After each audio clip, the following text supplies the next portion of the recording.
Hey guys, and welcome back to Football Index Moneyball. Today we have another instalment of the Pick of the Day series. This is one I've been really looking forward to get out to you guys, as I've been following this player for a while and I've been building a position since October 2018 through to June of this year. We're already showing a profit of 50%, but I think if things go the way that I expect them to, this guy's got a good chance of making 100 to 200% profit this season on his current price, which would take him to the top tier of my best percentage return players. We've got a lot to cover today as we take a look at a Barcelona Academy graduate who's looking to continue his development, following a couple of successful loan spells and then finally getting a permanent move away last January. We're going to be taking a look at his past scoring record, which makes for very nice reading for a player of his age and price. The opportunity he should get to shine now he's found a permanent home. We'll take a look at another former Barcelona player who had similar struggles to break into their team and has since found his form and become a top tier FI pick. We'll be running the usual expected returns analysis to give us some target profit ranges. Then finally, if you stick with me till the end of the video, I've got a quick analysis on how I managed to get ahead of the game earlier this week, using some advanced knowledge to get in early on a player who topped the top 200 chart with a gain of over 10% in 24 hours. Before we get going, if you're enjoying the videos and you haven't already, don't forget to like and subscribe. You can also hit the bell icon to be notified when the new videos come out, or if you want to follow me on Twitter, then you can search @IndexMoneyball. So I'm going to start this video by taking a look at the player comparison that I talked about a minute ago, and that is Paco Alcacer. Now, he left Barcelona at the beginning of last season on a loan. Dortmund then signed him on a permanent deal. But the thing that I'm really interested in is his career before he left Barcelona. So he was in the Liga with Valencia and Barcelona for 6 or 7 years, and the highest goal scored was 13 with 6 assists. And I just wanted to use this as kind of a benchmark for the player we're going to look at in a minute. He's 2 years younger than Paco Alcacer, and now he's got the permanent move into another Liga team who's going to be playing Champions League football. Probably quite a comparable team to Dortmund, maybe not quite as good, but they're definitely up there. So I think this is something worth bearing in mind as to how a quality player can really develop once they leave a team like Barcelona if they're not getting the minutes they need. So we can see last season that he got 18 goals in the Bundesliga. He's already got 4 this season in 3, which has caused his price to spike quite a bit. But I think Paco Alcacer is a good example of the kind of price rise that I think is potentially available to our pick today. So here we've got Munir El Haddadi, which is today's pick. Now, as I was saying earlier, I started buying in around here, which is October of last year at 40p. I think my average price is around 47p right now. But that was because I noticed that his contract was expiring at Barcelona, so I thought there was a chance he would get a move away and he would get some more exposure to playing first-team football. That actually happened in January when he moved to Sevilla. And he's a 24-year-old striker. He can play across the front three, like it says here.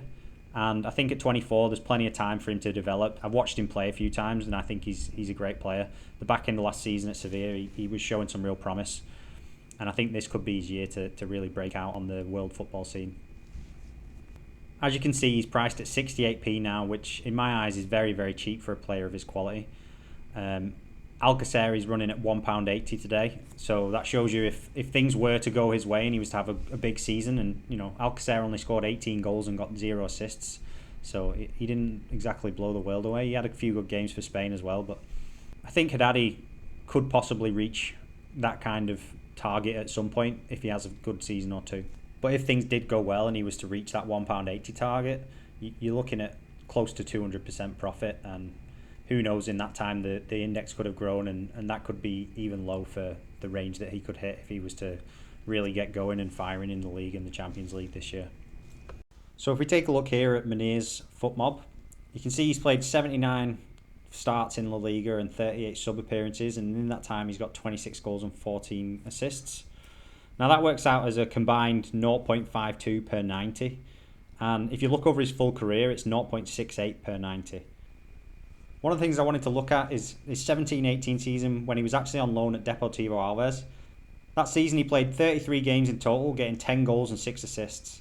Last season after his January move, he got 6 goals and 2 assists as well. So he's got relatively good pedigree from the last 3 seasons.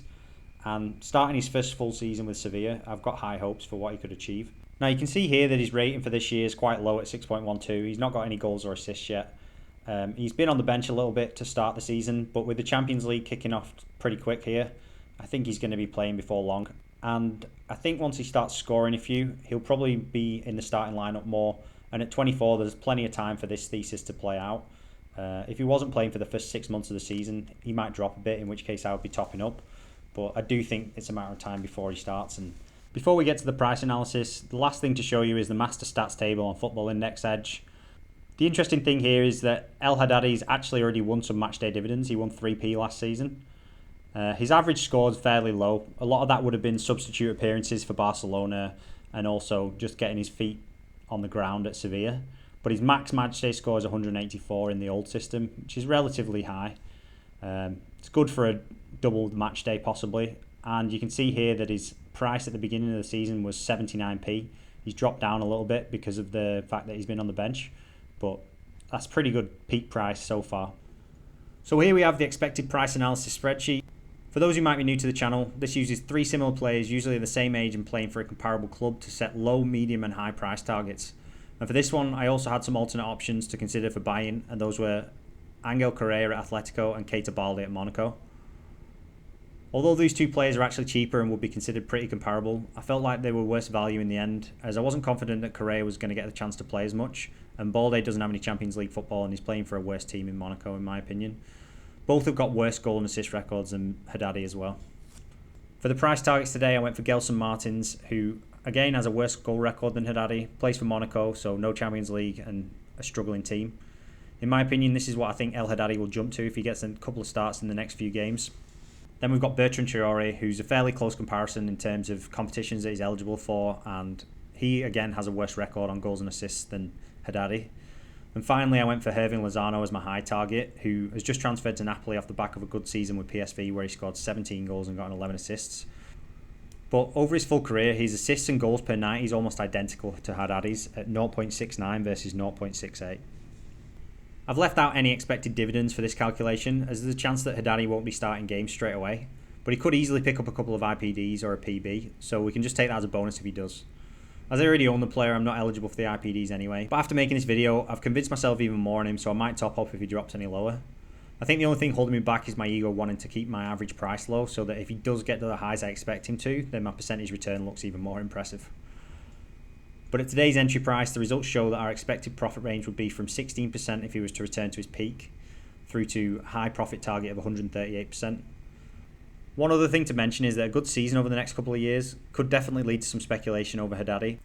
I think most of you would probably be aware of some of the success that past Barcelona Academy graduates have found once they've left and got regular first team football. And I think that Haddadi is definitely one of the players who does have that kind of potential to really explode once he's got away and got a team where he can settle. If you made it this far, thanks very much for watching. We've now got the bonus content that I talked about earlier. If you've got any questions or thoughts on this one, stick them down in the comments below. Hope you enjoy the extra content and good luck on the index.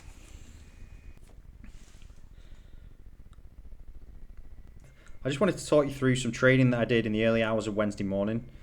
Now, I was awake when the Argentina game was on against Mexico on Wednesday at around 4 AM, and I noticed that Lautaro Martinez from Inter Milan had scored a 22-minute hat-trick for Argentina.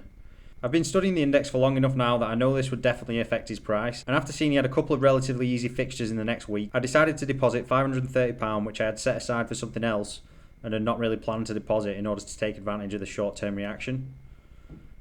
Now, I wanted to highlight this for 2 reasons. The first thing is that in order to maximise your ROI on Football Index, it can be a great advantage to study the day-to-day movements of players following certain events. For example, in this case, it would be a player scoring a hat-trick in a friendly for a non-Euro qualification international team, but he's playing in a PB League and a Champions League team. But other examples could be injuries to players of varying quality and ages. Now, this is something that I got burned on earlier this year when Sane got an injury, and I chose to instant sell a large position for £2 when his price was £2.25. I'd expected a big reaction and it didn't really materialise, so I think I probably could have joined the sell queue and got out of the position with an extra 10% of capital if I'd waited, or if I'd have known that this was going to happen.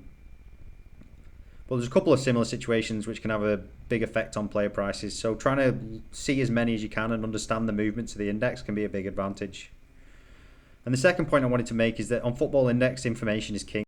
The market's constantly operating on incomplete information, and you can often find extra information by doing research. So the more sources you can find for possible players, and the more analysis you can do on each player on the price and the possible returns, the more likely you are to find someone who's been overlooked and can buy him first. Then when the info becomes more widely known, the price usually follows. So we can see here that 17 hours later, as I'm filming this, Lautaro's currently top of the increased list for top 200 players with a 16p return over 24 hours. And that's a return of 9.5% on the price I bought in at. So if you do find something which you think is not yet common knowledge, acting quickly can be a very profitable strategy.